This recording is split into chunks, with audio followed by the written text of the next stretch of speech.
기도하겠습니다.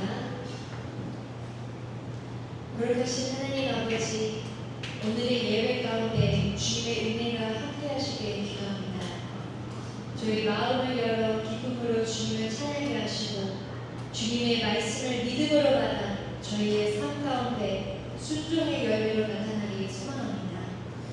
이 예배를 온전히 주님께 맡기며 예수 그리스도의 이름으로 기도드립니다.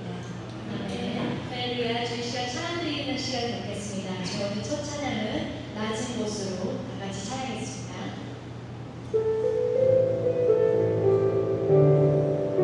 우리의 성김이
주만 바라볼지를 찬양했습니다.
전능하사 천지를 만드신 하나님 아버지를 내가 믿사오며 그 외아들 우리 주 예수 그리스도를 믿사오니 이는 성령으로 잉태하사 동정녀 마리아에게 나시고 본디오 빌라도에게 고난을 받으사 십자가에 못 박혀 죽으시고 장사한 지 사흘 만에 죽은 자 가운데서 다시 살아나시며 하늘에 오르사 전능하신 하나님 우편에 앉아 계시다가 저희로서 산자와 죽은 자를 심판하러 오시리라.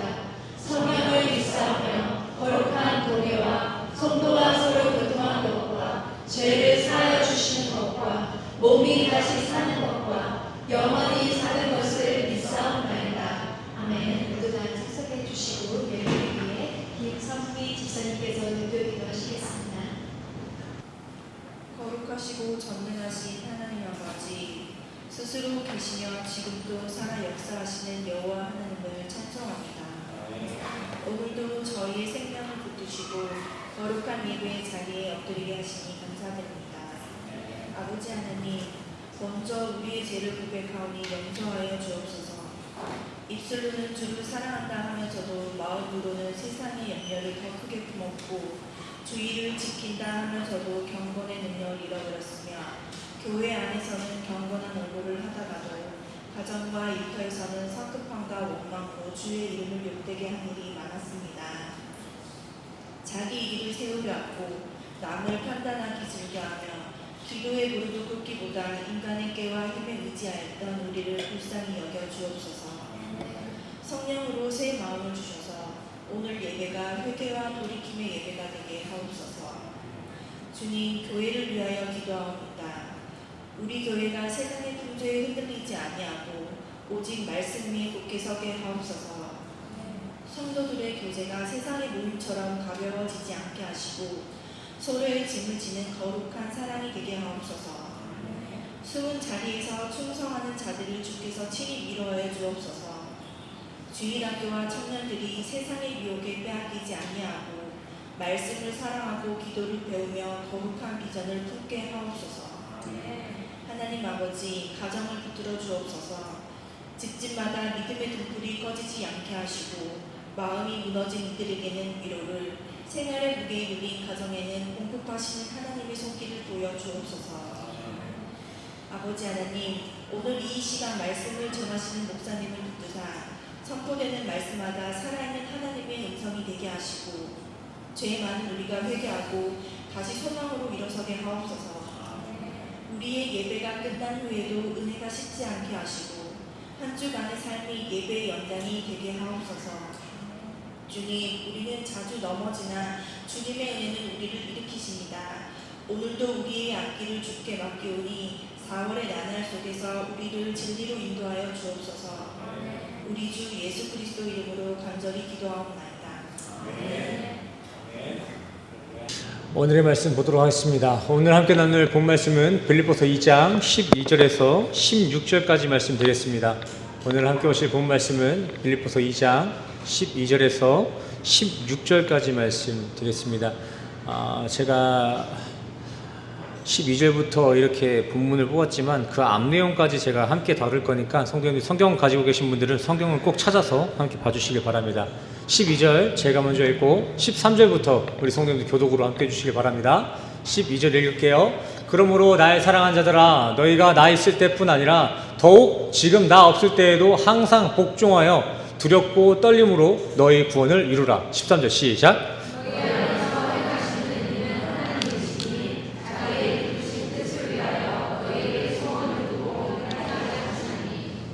모든 일을 원망과 시비가 없게 하라.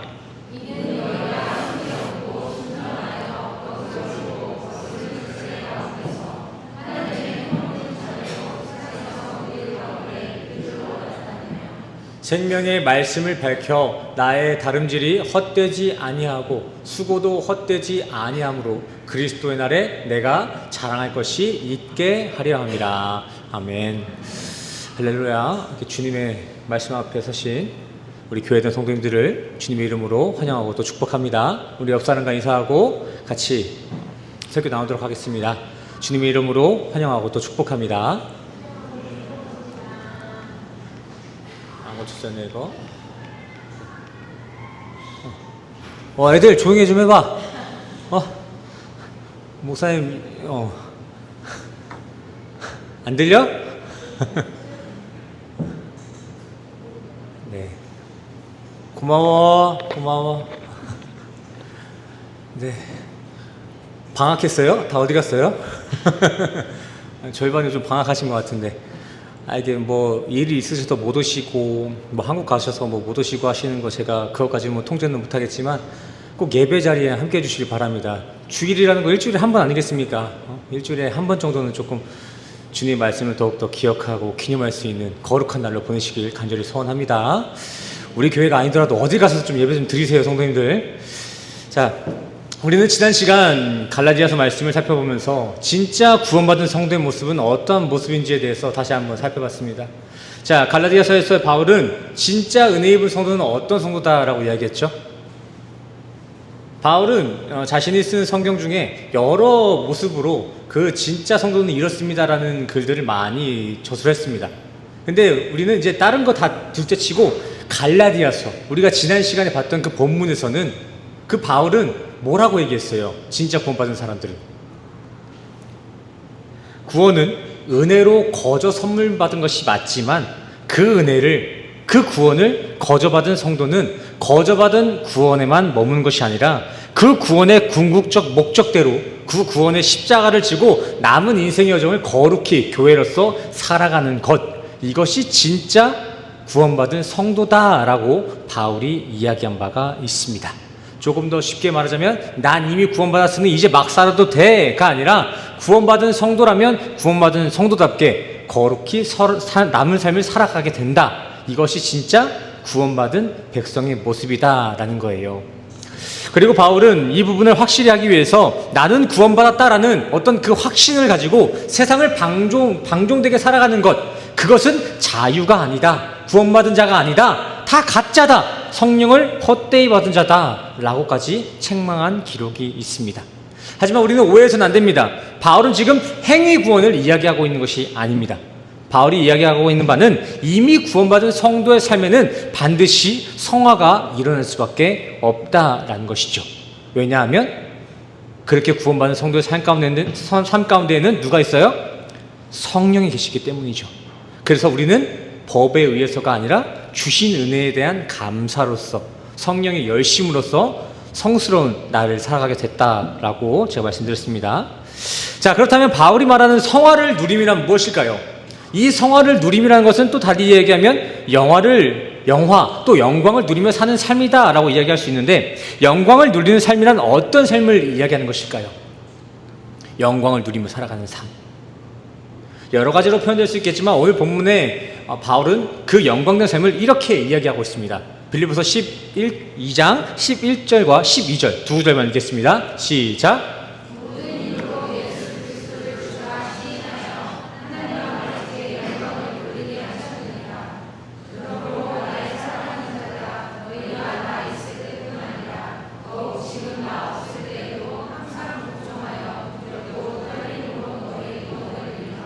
아멘.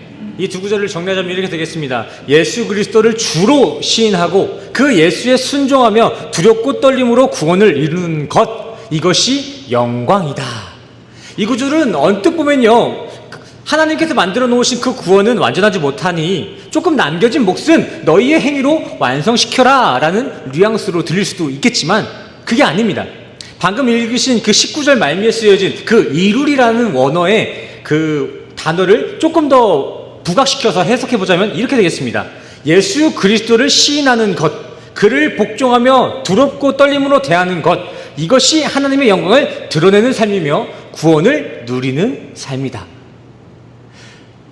앞에서 했던 말이나 지금 이 해석이나 그 말이 그 말 같고 저 말이 저 말 같겠지만 이 차이를 정확하게 구별할 줄 알아야 다른 성경과의 그 충돌을 피할 수가 있는 것입니다. 자, 당장 디모데후서 1장 7절, 이 디모데후서 말씀도 바울이 쓴 서신서인데요, 이 서신서에서도 보시면 두려움에 대한 이야기가 나옵니다. 디모데후서 1장 7절 같이 읽겠습니다. 시작. 아니죠, 디모데후서 1장 7절 저거 읽으셔야 돼요. 시작.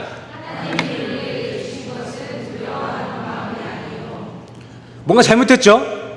둘 다, 빌립보서나 디모데후서나 둘 다 누가 썼다? 바울 쓴 기록입니다. 근데 오늘 본문의 빌립보서에서는 두렵고 떨려야 된다라고 이야기하고 있고요, 또 디모데후서에 가서는 또 그 두려워하는 마음은 하나님이 주신 게 아니다라고 지금 이야기하고 있습니다. 이 두 구절만 보면은 이 성경에 조금 오류가 있어 보여요. 충돌이 일어나고 있잖아요. 여기서는 두려움이 있어야 된다 그러고 저기서는 두려움이 있어서는 안 된다라고 이야기하는 거 아니겠습니까? 이뿐만이 아닙니다. 또 마태복음 9장 13절 말씀을 보시면요, 이때 예수님께서는 자신은 의인이 아니라 죄인을 구원하러 왔다라고 지금 이야기하고 있습니다. 근데 또 그 이후에 마태복음 25장에 들어가시면 의인들만 그 영생에 들어가게 되어 있다라고 지금 기록되어 있습니다. 언뜻 보면 이 두 구절 간에 어떤 충돌이 일어나고 있는 것처럼 보이지 않습니까? 같은 마태복음, 같은 예수님의 입에서 두 가지의 말이 지금 나오고 있는 것 같아요. 교계에는요, 이렇게 성경은 완전하지 않다라고 주장하는 사람들이 생각보다 많습니다. 불완전하다, 오류가 있다. 근데 그들이 그러한 성경 오류서를 주장할 때 주로 사용하는 구절들이 이러한 구절들입니다. 이렇게 두 구절을 이렇게 병렬식으로 갖다 놓고 같은 두려움을 대하는데 왜 앞뒤가 다르냐? 이 성경은 모순이 있다, 오류가 있다, 완전하지 않다 라고 주장하는 것이죠. 이 사람들이 연구하고 뭐 주장하는 거를 제가 찾아서 들어봤는데 과간입니다. 자기들은 나름 이런 구절들만 다 찾아내가지고 되게 막 뿌듯하고 그러는데, 근데 그거는 성경을 제대로 몰라서, 못 배워서 그런 거예요. 성경은 제대로만 이렇게 배운다면 정말 당초에 성경을 인정하지 않을 수가 없는 것이 성경입니다. 신을 부인할 수가 없어요, 성경을 배운다면. 과학자들 사이에서도 이런 말이 있죠. 성경을 과학적이지 않다라고 하는 사람들은 정말 많지만 실상 과학을 아는 사람들은 성경의 신을 부정하지 못한다. 많은 사람들이 성경이 과학적이지 않다, 비이성적이다고 얘기하지만 진짜 과학을 아는 사람들, 진짜 과학자들은 성경을 부인하지 못한다라는 것이죠. 그럴싸한 말 아닙니까? 제가 한 말이 아니고 두 거대한 거장, 과학계의 거장이 이야기하는 것입니다. 누가? 아이작 뉴턴과 또 파스칼, 이 두 과학자가 이야기한 말이에요. 과학을 진짜로 제대로 연구한다면 성경을 부인할 수가 없다. 혹시라도 누가 성경은 비과학적이다라고 이야기한다면 성도님들은 뭐 거기에 대해서 맞서 싸울 필요가 없습니다. 아, 저 사람은 과학을 잘 모르는가 보다 생각하고 넘기면 되는 거예요. 모르니까 하는 말입니다, 그거는. 자, 그럼 어떻게 이 두 구절이 모순과 충돌을 피하고 있는지, 어떻게 이 성경에는 오류가 없다는 것을 증명해낼 수 있는지 함께 보도록 하겠습니다. 빌립보서 2장 말씀입니다. 먼저 오늘 본문 서두에서 제가 말씀드렸다시피 우리에게 구원을 만들어라. 우리 한 번만 다시 읽을게요. 12절 말씀 같이 읽겠습니다. 시작.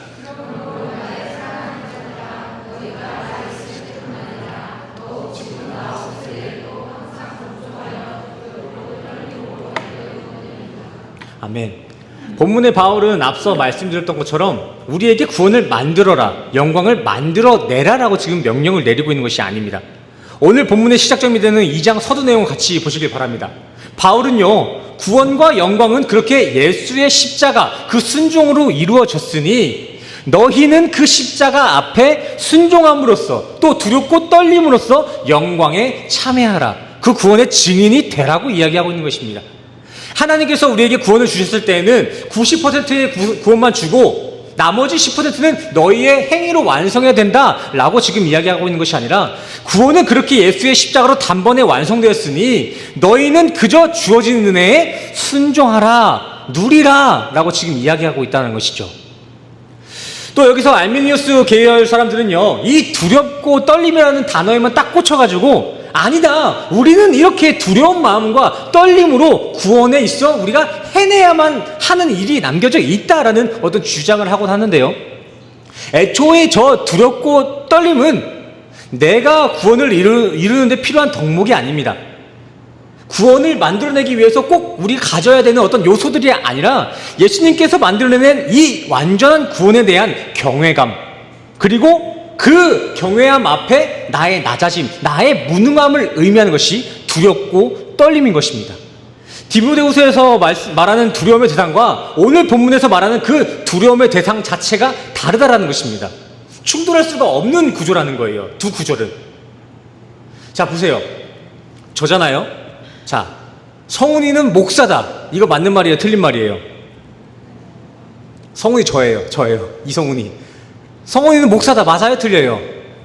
맞죠? 근데 또 조금 있다가 제가 성훈이는 스님입니다. 이게 맞아요, 틀려요? 성훈이는 스님입니다. 맞아요, 틀려요? 뭐가 틀려요? 한국에 성훈 스님이라는 분도 계시거든요. 저는 제가 지금 전달하고자 하는 그 정보의 기준은요, 두 사람을 지금 이야기하고 있는 거예요. 두 사람을. 그냥 제가 목사이자 스님이란 게 아니라 두 명의 대상을 지금 두고 말하고 있다는 것이죠. 뜬금없이 예수님을 모셔온 게 아닙니다. 바울이 말하고 있는 이 두 가지 두려움 또한 마찬가지라는 것입니다. 성경은 한 두려움을 가지고 두만을 하고 있는 것이 아니라 애초에 우리 성도가 피해야 될 두려움을 한 가지로 두고 있고 내가 마주해야 될, 내게 반드시 필요한 두려움이 있다는 것을 나눠서 지금 보여주고 있는 것입니다. 성도님들, 이 빌립보서가 왜 쓰여진지 기억하고 계시나요? 빌립보서가 왜 써졌어요? 이 빌립보서의 1차 수신자가 누구입니까? 당연히 빌립보 교회 성도들이겠죠. 근데 그 성도들, 그 당시 이 빌립보 교회 성도들에겐 서로 노팔 찌르는 마음에 다툼이 일어나고 시작했습니다. 교회 자체에 큰 문제는 없었어요. 어떻게 보면은 잘 성장해 가고 있었죠. 근데 잘 성장해 가는 그 교회의 문제점이 항상 하나씩 있죠. 그게 뭐예요? 내가 더 크다. 내가 이 교회를 성장해 나가는데 더 몫이 크다. 내 의가 더 크다라는 어떤 자기들 간의 그 자기의 다툼이 생기지 않습니까? 지금 빌립보 교회에도 그런 일들이 지금 발생한 거예요. 요디아와 순들의 사건이 대표적인 예죠.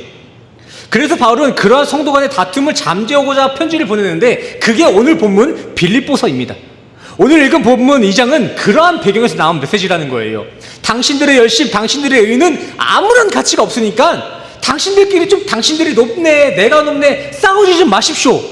너희들이 복음 앞에, 당신들이 복음 앞에 내놓아야 될 태도는 정말 구원받은 백성들이 살아야 될 성화된 그 모습은 그렇게 자기의 의, 자기의 행위를 자랑하는 것이 아니라 예수님 아니었으면 진짜 우리는 지옥에 갈 수밖에 없었구나 라는 경외와 예수가 아니면 우린 아무것도 아니다 라는 이 떨림, 바울은 이 두려움과 떨림을 이야기하고 있다라는 것입니다. 성경은 이를 두고 겸손이요 자기 부인이다 라고도 얘기를 하죠. 자, 그렇다면 우리는 왜 구원 앞에 겸손해야 하는 것입니까? 왜 우리는 구원 앞에 겸손해야만 하는 거예요? 겸손해야만 구원을 받을 수 있으니까요? 그건 또 아니잖아요. 구원은 하나님이 주시는 거잖아요. 근데 왜 우리는 그 구원 앞에 겸손해야만 하는 것입니까? 하나님은 그렇게 자기 부인으로 겸손해진 우리의 심령 속에서 일하고 계시기 때문입니다. 아멘이십니까? 겸손한 심령에서 일하신다고요. 근데 또 여기서 우리가 오해하시면 안 되는 것은 내가 겸손해야만 하나님이 비로소 일할 수 있다라는 것이 아닙니다. 그렇게 내가 나를 부인할수록 내 안에 계신 성령의 일하심이 내게 뚜렷하게 경험된다와 동시에 성령이 내 안에 일하실 때 나는 그렇게 두렵고 떨리는 자리로 내려가게 되어 있다. 경외와 겸손의 자리로 추락할 수밖에 없다라고 지금 이야기하고 있다라는 것입니다. 그래서 그렇게 두렵고 떨림이 구원받은 성도들이 살아야 될 영광된 모습으로 지금 기록되고 있는 것이죠. 아멘이십니까? 혹시 말이 조금 빠른가요? 요즘 우리 아은이, 이 딸내미도요, 나름 자기가 좀 컸다고 이제 밥 먹을 때가 되면은 이제 숟가락을 본인이 이제 쥐기 시작했습니다. 밥 숟가락을 쥐고 이제 밥을 막 떠먹으려고 하거든요. 근데 얘가 제대로 못 먹잖아요. 그래서 제가 그 대신 먹여주겠다고 그 숟가락을 빡 뺐으면은 진짜 죽어라 옵니다. 건들지 말아라 막 짜증을 내요. 그럼 저는 제가 이 수저를 줘도 제대로 못 먹을 걸 알면서도 다시 아니한테 수저를 넘겨줘요. 네가 한번 먹어보라고. 그렇게 수저를 넘겨주면 애가 이제 막 밥을 퍼서 먹는데 이렇게 뜨면서 반 흘리고 또 입 근처에 와서 반을 흘려요. 막 그냥 후두두둑 밥 다 먹고 나면 주변에 막 밥풀이 막 어떨 때는 제 가방에서 밥풀 나와요. 막 주머니에서 밥풀 나오고 막. 그래서 제가 이제 밥은 먹여야 되니까 땅바닥에 다 이렇게 먹이주면 안 되잖아요. 애기 먹여야 되니까 도와주겠다고 수저를 이제 대신 쥐어주거든요. 다시 쥐어요 이렇게. 그러면 아니라고 끝까지 자기가 하겠다고 막 승질을 내요. 그러면 이제 머리를 써가지고 그래 이렇게 애기 손에 수저를 쥐어주고 제가 그 손을 또 쥐어요. 수저를 쥐인 손을 제가 또 쥐는 거죠. 이런 식으로. 그래서 이제 아은이 손을 쥐고 제가 아이한테 이렇게 밥을 먹여요. 그럼 애는 좋다고 이제 자기가 이 밥을 먹고 있다라고 생각하는지 되게 기분 좋아합니다. 자, 근데 생각해 봅시다. 이렇게 밥을 먹는 게 진짜 아은이가 떠서 먹고 있는 것일까요?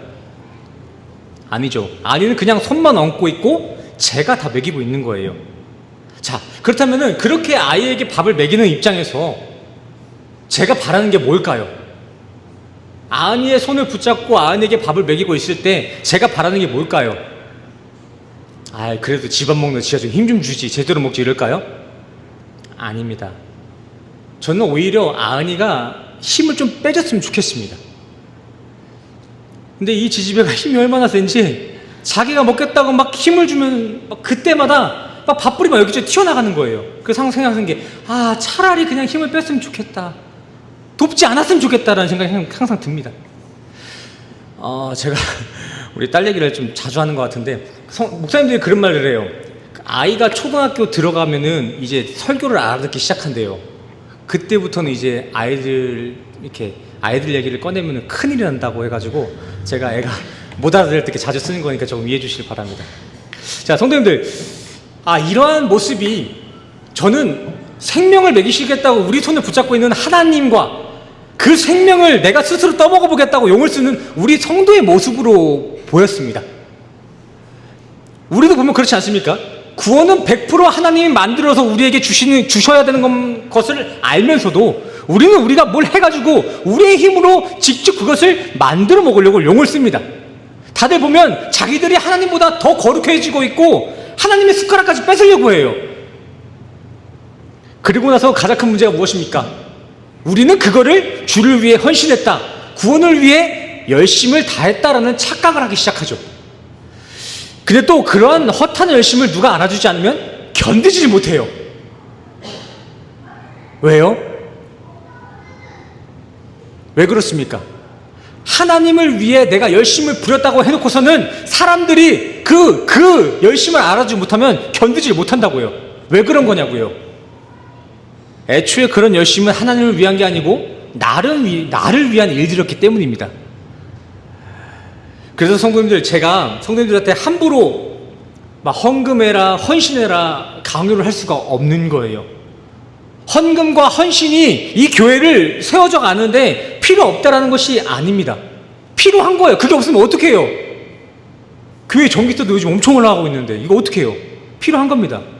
하지만 저는 하나님의 교회는 그러한 허탄한 열심이나 또 누군가의 강요로서 이루어지는 것이 아니라 하나님이 주시는 그 은혜에 의해서만 세워져야 하는 거기 때문에 저는 성도님들한테 함부로 헌신과 헌금을 강요하지 않는 것입니다.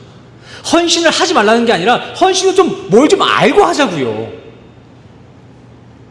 바울도 그런 차원에서 지금 이야기하고 있는 것입니다. 십자가로 만든 구원은 완전합니다.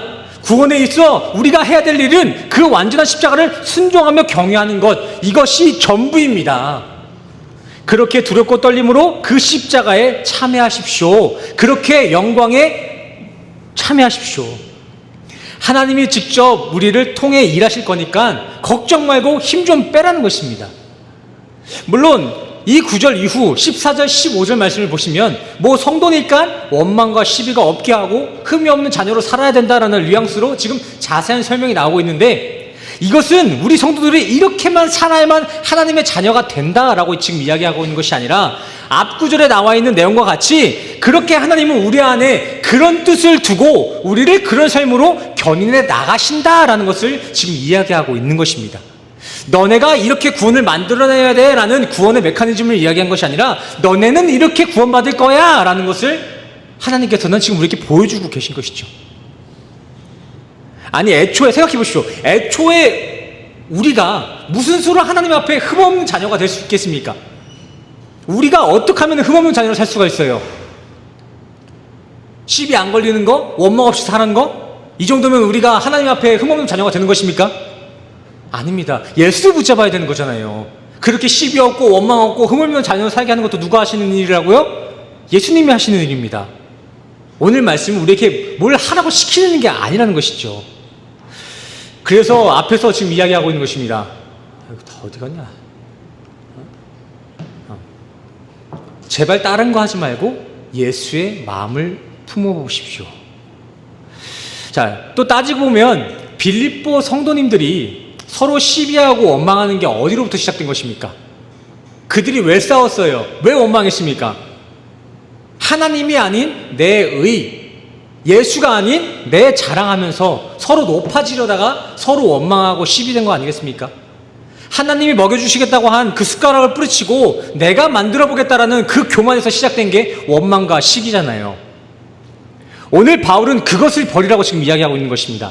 너가 하겠다라는 그 교만에서 시작된 시기와 원망, 그걸 다 버려라. 그리고 예수만 자랑해라.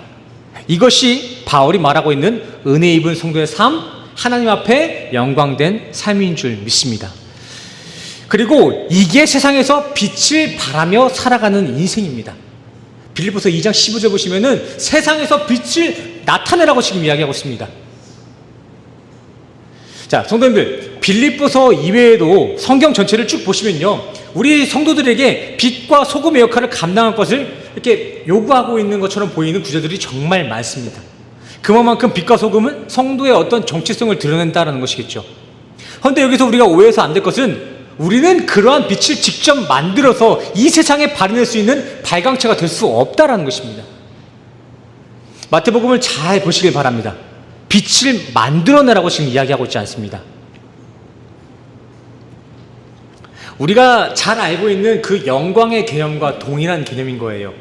성경에서 우리 성도들에게 하나님의 영광을 돌려라, 영광된 삶을 살아라고 말하고 있는데, 우리에겐 그 영광을 만들어낼 수 있는 수단이 있습니까? 없습니까? 성경이 요구하는 대로 하나님의 영광을 돌리는 삶을 살 수가 있어요? 없어요? 묻는 거예요.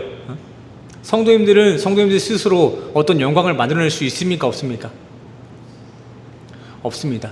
전교 1등 했다고, 시상식에서 대상을 받았다고 그게 하나님께 온전한 영광이 되는 것은 아닙니다. 영광은 그러한 인간 행위의 결과로서 만들어지는 게 아니라는 것이죠. 그럼 성경은 그 영광을 어떻게 드러내라고 이야기하고 있습니까? 매주같이 하고 있어요. 근데 매주같이 다른 소리 하는 사람들이 있어가지고 제가 지금 계속 설명하는 겁니다. 우리가 어떻게 하나님 앞에 영광이 될 수가 있습니까? 안 되는 거 끝까지 붙잡고 진짜 피 흘리기까지 싸우면 그게 영광이 됩니까? 안 되는 거 그냥 끝까지 붙잡으면 그게 영광이 돼요? 아니죠. 유일한 영광 되시는 그분의 영광을 그저 비춰내는 것, 반사체로서 그 영광을 반사해내는 것, 이것이 성경이 말하는 하나님께 영광 아니겠습니까? 아멘이시죠? 그리고 그러한 하나님의 영광만을 비춰 세상에 전달하고자 증언하는 그 반사체로서의 사명을 가지고 그 반사체를 또 이어가기 위해서 필요한 것이 세상 근심이요 자기 부인입니다. 하나님의 영광을 드러내는 거울로서의 사명을 잘 감당해내는 것, 그 영광을 온전히 세상에 드러내기 위해 내 인생의 거울을 깨끗이 닦아내는 것, 그렇게 내 인생이 온전하게 하나님의 영광만을 세상에 드러내는 것, 이것이 성경이 말하는 빛과 소금이고 자기 부인인 줄 믿습니다. 타 종교에서는 이것도 모르고 그냥 그저 자기 부인에서 구원을 얻어보겠다고 뭐 며칠, 몇 년 동안 금식하는 사람들도 있고 또 45년 동안 팔 흘리고 있는 사람도 있습니다. 근데 본래 인간의 자기 부인 자체는 어떤 힘이 있고 구원의 뭐 덕이 되는 것이 아닙니다. 저 사람들은 저런 행위를 통해서 구원에 조금 더 가까워지고 싶어 하고 있지만 정작 하나님은 인간의 자기 부인 자체에는 어떠한 구원의 의도 두고 있지 않다라는 것이죠. 45년간 팔을 들었든 70년간 팔을 들었든 그거는 구원에 있어서 어떠한 도움이 되지 않는다라는 거예요. 성도님들, 우리가 존경하고 존중해야 될 게 아니라는 거예요. 허탄한 짓입니다. 허탄한 짓. 저런 거 하지 말라고 지금 이야기하고 있는 거예요. 저런 거 해놓고 뭐예요? 뉴스 나오잖아요. 저런 거 나오고 내가 너보다 거룩해 이렇게 싸우고 있잖아요. 허탄한 짓이에요. 저게 허탄한 짓. 금식 오래 하는 사람들 봐봐요. 다 어떻게 살아요? 정말 지금 예수님처럼 거룩하게 삽니까? 아니요. 그거 자랑하잖아요. 내가 이만큼 금식해왔습니다. 당신들 해봤습니까? 3일째 지나면 배가 고파요. 힘들어요. 그래서 잘 버텼습니다. 이런 식으로 보이지 않게 자신을 드러내잖아요. 마냥 식사를 굶고 정욕을 그만다고 해서 그게 어떤 의가 되는 게 아니라는 것입니다. 부인된 그릇에 하나님의 영광이 담겨야만 그것이 영광이 되고 구원의 의가 되는 줄 믿습니다. 하나님이 담겨줘야 되는 거예요. 내가 사라진다고 해서 그게 영광이 되는 게 아니에요. 내가 사라진 자리에 하나님의 영광이 채워질 때 그게 의가 되는 거거든요. 그래서 바울이 말하고 있는 것입니다. 두려워하고 떨림으로써 구원을 이루십시오. 하나님의 법 앞엔 경외하는 마음을 두고 나의 무능 앞엔 하나는 자기 부인으로서 그렇게 영광만을 담아내는 그릇으로서 반사체로서 살라는 거죠. 그리고 성경은 말합니다. 하나님이 택한 백성은 하나님이 직접 그 일들을 해나갈 것입니다. 그렇게 멋진 반사체가 돼서 구원을 얻으라 이것이 아니라 하나님이 우리를 그렇게 반사체로서 세워가시고 그러한 인생을 구원해 내신다라는 것이죠. 우리가 직접 해낼 수 있는 일도 없고 그러기에 우리가 챙길 의도 없습니다. 그러니 그렇게 서로 시비하며 원망 갖지 말고 그저 두렵고 떨리는 마음으로 하나님이 하시는 일에 동참하십시오. 이것이 오늘 빌립보서의 진의가 되겠습니다. 아멘이십니까? 아멘. 혹시 이해 안 되는 부분 있으세요? 질문 받아볼게요. 시간 많으니까. 한 2분 정도만. 아니, 제가 매주 약간 숨이 턱턱 막히는 게 다 아시는 것처럼 이렇게 하시잖아요. 근데 나가서 이야기하다 보면은 전혀 몰라, 전혀. 저 목사님 왜 했던 얘기 했던 얘기를 또 해도 모르잖아. 그러니까 제가 계속 반복하는 거거든요. 그래서 한번 제가 이렇게 진솔하게 한번 대화를 나가봅시다. 모르는 부분 있으면 얘기해 주세요. 이거 이해 안 됩니다. 없으세요? 그럼 제가 물어봐도 돼요? 성도님들, 제가 뭐 조금 더 많이 한다고 해서 지금 으스대는 것이 아니라 성도님들이 조금이라도 좀 알았으면 좋겠어요. 그 알미 크다고 해서 구원받는 건 아니에요. 근데 알면 알수록 그 은혜를 크게 누릴 수가 있거든요. 정말이에요, 성도님들. 그거 말고는 제가 성도님들께 바라는 게 없습니다. 같이 즐기자는 거예요, 은혜를 좀. 근데 은혜를 즐기려 좀 같이 알아야 되는 거거든요. 그래서 조금 재미도 없고 한데도 제가 반복해서 교리 설교하고 그러는 거예요, 성도님들. 좀 이해해 주시길 바랍니다. 제가 진짜 성도님들 어떤 뭐 은혜에 입각한 뭐 교회가 아니라 그냥 사람 늘리고 뭐 하는 거였으면은 이런 거 하면 안 되죠. 자꾸 우리 다 틀렸다 그러고 하나님이 옳다 그러고 성도님들 하는 거 다 틀렸다고 하는데 누가 좋아하겠냐고요. 저도 알아요. 그 얘기 들으면 기분이 별로 안 좋을 거 아는데 그렇게 내 기분을 안 좋게 하는 게 설교가 되어야 되는 것입니다. 인간이 틀렸잖아요. 하나님만 옳으신 거잖아요. 그렇다면 이 강단에서는 이 말씀을 선포할 때에는 어떤 기분이 들어야 되냐고요. 기분 나빠. 이게 정상이에요, 성도님들. 때로는 목사한테 찾아와가지고 당신 그렇게 하는 거 아닙니다라고 따질 정도로 기분이 나빠야 정상이에요. 근데 거기에만 있으면 안 되는 거예요. 기분이 나빠. 근데 듣다 보니까 맞는 것 같아. 이게 진짜 하나님이 부르신 양떼인 줄 믿습니다. 저는 그거 소원하면서 매일같이 이렇게 설교하고 있습니다. 잘 알아듣지도 못하는 것 같고 성도님들의 기분만 괜히 언짢게 하고 있는 것 같은데 하나님이 부르신 그 양떼가 있다는 걸 분명히 믿고 그런데도 외치는 거예요. 그게 성도님들 아니겠습니까? 성도님들에게 뭐 어떤 유익을 주는 말 한 번도 해본 적이 없던 것 같아요. 그래도 매주 이렇게 오잖아요. 왜 그럴까요? 은혜에 반응하는 거예요, 성도님들. 성도님들도 모르게 성도님들 안에는 그 성령이 이 은혜에 반응하기 때문에 이 자리에 온 겁니다. 전 그렇게 믿어요, 성도님들. 그래서 성도님들이 오는 게 너무 기쁘고 성도님들이 안 오시는 게 가끔은 너무 힘들 때가 있는 거예요. 그냥 사람이 없어서 힘든 게 아닙니다. 사람이 많아가지고 제가 기쁜 것도 아니고요. 은혜에 반응하는 나의 동역자가 있다는 게 참 기쁜 겁니다. 그러니까 성도님들 웬만하면 빠지지 말고 교회 잘 나와주시기 바랍니다. 아멘이시죠? 자, 우리 설교는 여기서 이렇게 마치도록 하겠고요. 우리 이 시간 우리에게 주신 그 감동, 이 내용을 가지고 우리 하나님의 부르심 좀 깊이 묵상하는 마음으로 함께 찬양했으면 좋겠습니다. 그냥 멜로디 좋다고 그냥 흥얼흥얼 부르는 것이 아니라 어떠한 이야기를 하고 있는지, 어떠한 가사를 가지고 있는지 한번 묵상하시며 깊이 생각하시면서 우리 함께 찬양했으면 좋겠습니다. 하나님의 부르심 함께 찬양하시겠습니다.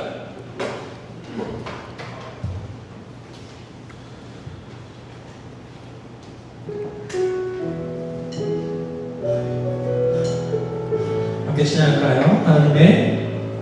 하나님의 부르심에는 후회하심이 없네.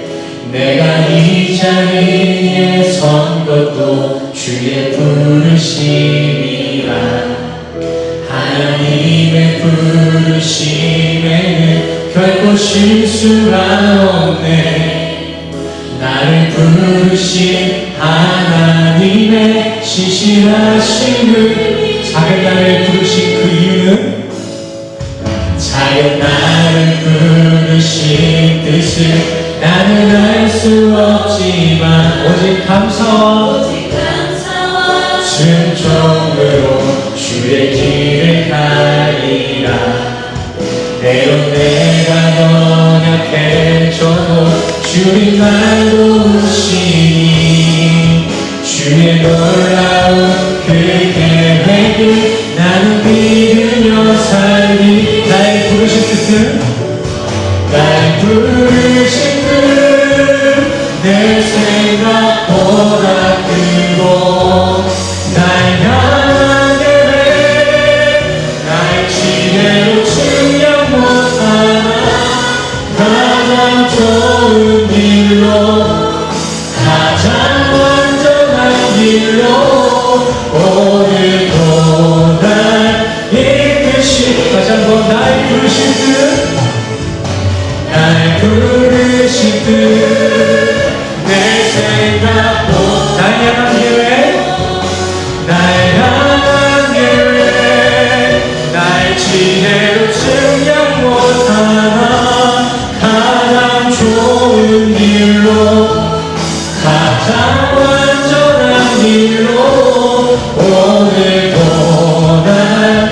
우리 목소리로 전할까요? 날 부르신 뜻은요 날 부르신 뜻 내 생각보다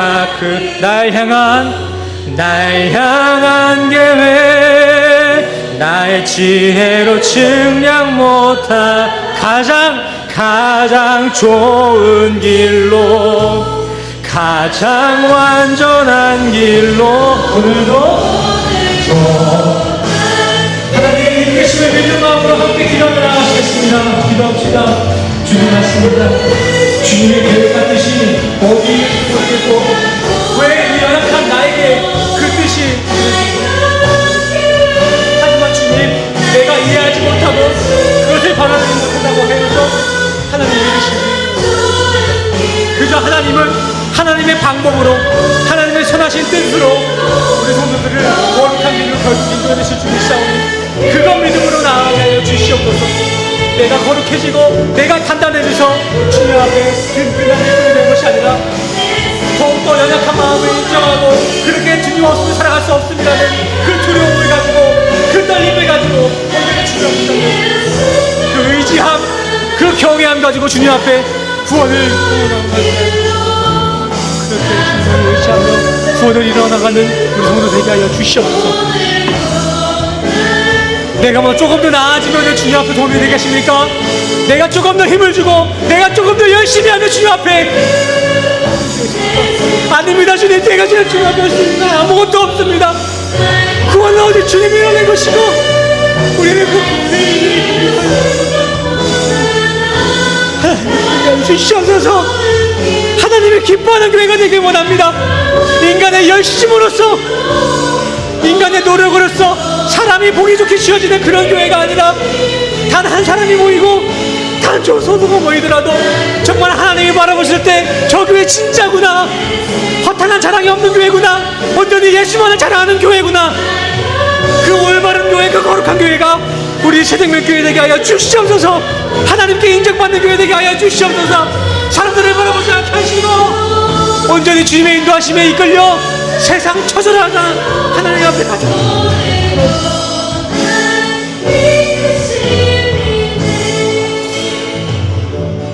날 부르신 뜻 내 생각보다 크고 날 향한 계획 나의 지혜로 측량 못하나 가장 좋은 길로 가장 완전한 길로 오늘도 우리 이 시간 기도하는 마음으로 다시 한번 고백합시다. 날 부르신 뜻 날 부르신 뜻 내 생각보다 크고 날 향한 계획 나의 지혜로 주님은 분명히 가장 좋은 가장 완전한 길로 오늘도 날 이끄심 있네. 아멘. 믿습니다. 아멘. 기도합시다. 주님, 오늘도 주님이 우리와 가장 가까이에서 함께하고 계시기에 오늘 우리가 예배자로 주님 앞에 설 수 있음을 고백합니다. 이것은 당연한 것도 아니고 내 의로서도 아닌 오직 주님의 은혜로 주어진 선물임을 믿사오니 늘 그러한 은혜 앞에선 한없는 겸손으로 서게 하시고 자기 부인으로서 온전히 주님의 빛대심만을 드러내는 영광된 삶으로 우리 성도들을 인도하여 주시옵소서. 그렇게 하나님 바라보시기에 아름다운 교회가 우리 새생명교회 되기를 간절히 소원합니다. 주님, 하나님, 이 시간 우리 성도들 사라질 이 세상이 아닌 영원한 하나님의 영광을 담는 거룩한 그릇 삼아주심에 감사하고 감동되어 각자의 정성으로 주님 앞에 봉헌하는 이들이 있습니다. 주신 은혜를 이렇게 기쁨으로 반응하며 감사할 줄 아는 이들에게 더 큰 은혜의 은혜를 더하시고 이렇게 드려지는 봉헌은 온전히 하나님의 나라와 의를 위해서만 선하게 사용되게 하여 주시옵소서. 주님, 이제 다시 한 주간을 세상에서 살아가길 결단합니다. 세상을 두려워하며 세상의 권세에 복종하는 인생이 아닌 하나님의 말씀만을 경외하며 하나님의 말씀에만 순종하는 한 주로 우리 성도들을 인도하여 주시옵소서. 이렇게 우리가 주님 앞에만 순종할 때 주님의 일하심이 내 삶에 거룩히 더욱 선명히 드러날 줄 믿사오며 예수 그리스도의 이름으로 간절히 기도드렸습니다. 아멘. 아멘. 우리 마지막은 기대 찬양, 우리 다 같이 일어나셔서 기대 찬양 함께 찬양하시고 축도로서 예배를 나가도록 하겠습니다. 주님이 하실 일을 기대하며 함께 찬양합시다. 주 안에 주 안에 우리 하나 모세를 달라고 예수님 한 분만 바라네. 사랑과 선행으로 서로를 경건해 따스함으로 모든 못하리. 주님 우리 안에 함께 하시니 온 세상에게 기쁨과 슬픔을 내 안에 있는 주의 것을 보내 그는 기뻐하시네. 이름으로 함께 고백할까요?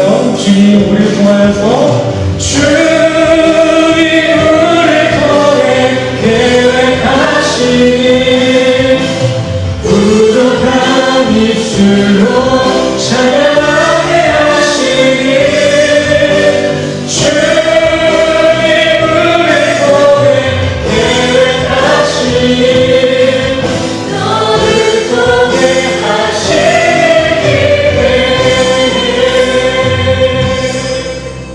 아멘. 우리 기대하는 마음을 가지고 다 같이 가슴에 손을 얹고 축도로서 예배를 나가도록 하겠습니다. 제가 대표로 축도하도록 하겠습니다. 축도하시겠습니다. 지금은 우리 주 예수 그리스도의 은혜와 십자가로 확증하신 그 주님의 사랑과 오늘도 우리를 예배자로서 교회로서 지어나가고 계시는 그 성령님의 교통하심이 오늘 이 시간 나는 철저히 부인되고 온전히 주님만을 경외하며 살기를 결단하는 우리 모든 성도님들의 머리 위에 지금부터 영까지 함께 하시기를 간절히 소원합나이다.